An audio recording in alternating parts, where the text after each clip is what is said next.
দর্শক, এই মুহূর্তে দর্শক আমরা যে ছেলেটি ছবিটি দেখতে পাচ্ছি এটি পানিতে হচ্ছে ভেসে আছে এবং চট্টগ্রামের ছেলেটিকে ফটিকছড়ির দ্রুত বের কাজিরহাট মাঝপাড়া এলাকার একটি ছবি। আমরা সবাইকে হেফাজত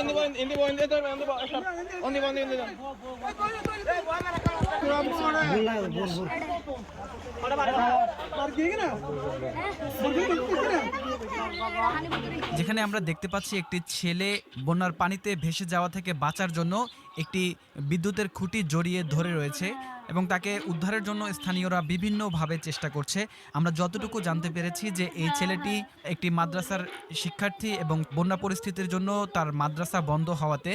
তার বাবা তাকে মাদ্রাসা থেকে আনতে গিয়েছিলেন এবং তাকে নিয়ে ফেরার পথে বন্যার প্রচণ্ড স্রোতের মুখে পড়ে এবং সেই স্রোতের সঙ্গে যুদ্ধ করতে করতে এক পর্যায়ে ছেলেটির বাবা স্রোতের তোড়ে ভেসে যায় এবং সেই শিশুটি কোনো রকমে বিদ্যুতের খুঁটি ধরে বেঁচে যায় এবং পরবর্তীতে স্থানীয়রা তাকে উদ্ধার করে